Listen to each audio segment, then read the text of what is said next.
Olá, pessoal! Eu sou a professora Raíssa Lobato e na aula de hoje nós falaremos sobre comportamento verbal.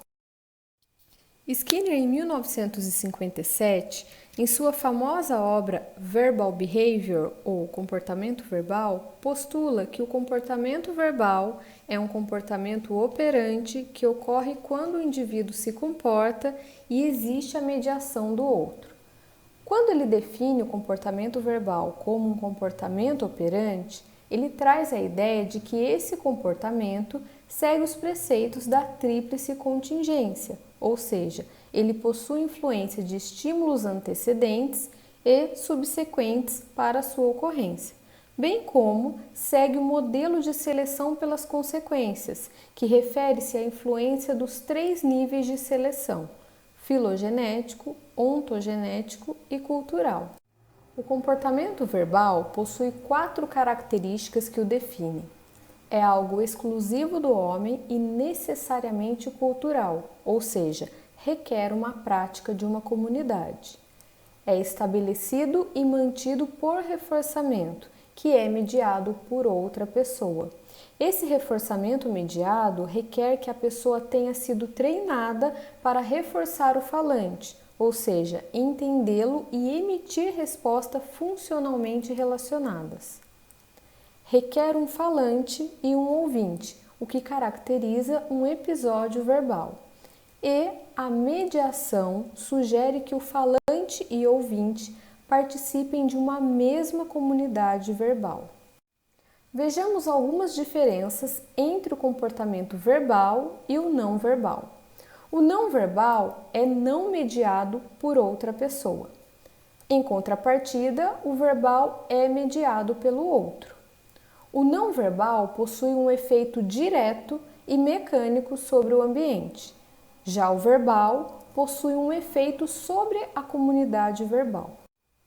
Skinner propõe uma classificação para o comportamento verbal, predispondo a análise deste fenômeno segundo sua função, através dos operantes verbais. Ele definiu os operantes verbais da seguinte maneira: os de primeira ordem, que se dividem em controle temático e controle formal, e veremos um pouquinho a respeito de cada um desses. Os de controle temático seriam o mando, que vai beneficiar o falante, o tato, que vai beneficiar o ouvinte, e o intraverbal.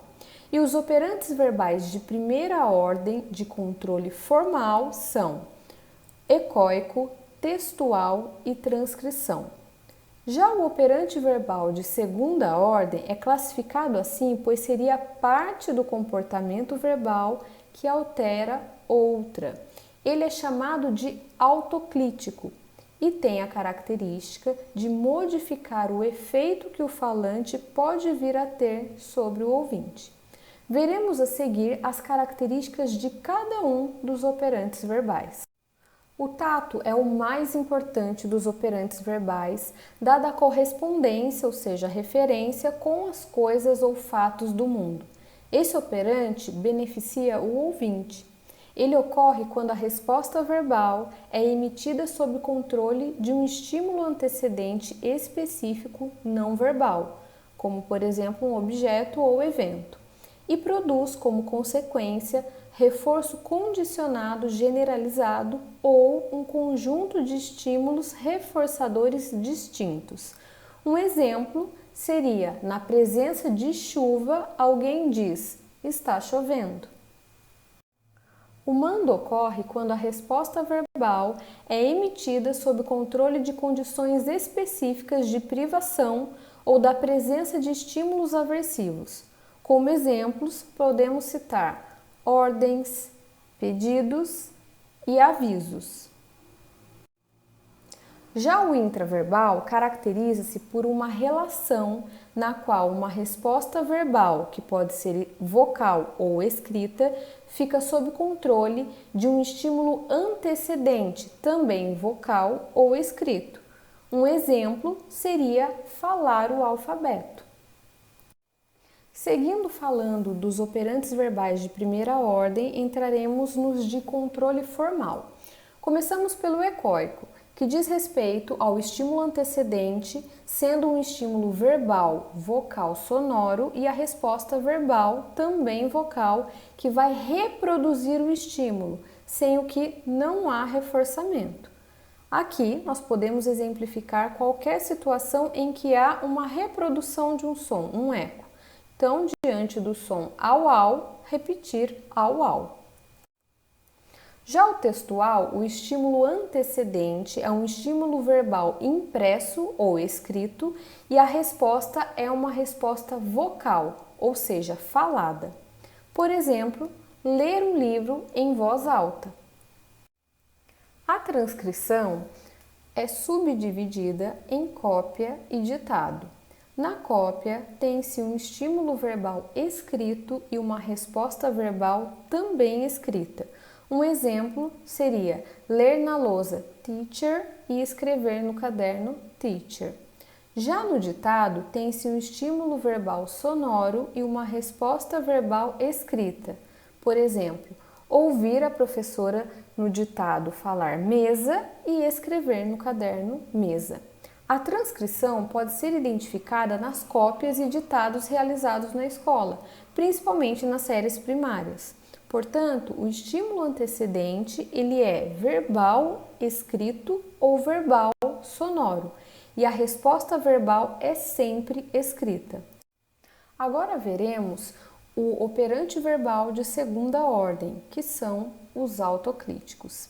Eles são caracterizados por respostas verbais que não podem ser emitidas de maneira isolada, mas apenas em conjunção com algum outro operante verbal. São respostas controladas por algum aspecto do comportamento verbal do falante e que alteram o efeito do comportamento verbal do falante sobre o comportamento do ouvinte.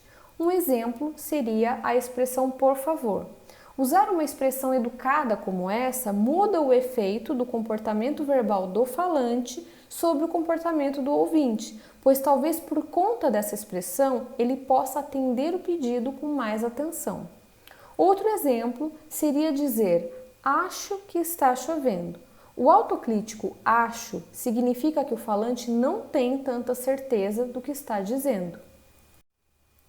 Vale ressaltar que, como qualquer comportamento, o comportamento verbal é multideterminado, ou seja, uma resposta verbal pode estar sob controle de muitas variáveis.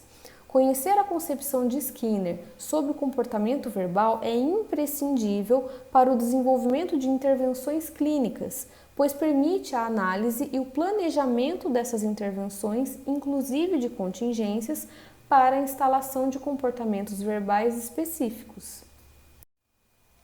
A referência bibliográfica para a aula de hoje foi o capítulo 5 do livro Controle de Estímulos e Comportamento Operante, uma nova introdução. Obrigada por ter assistido à aula de hoje.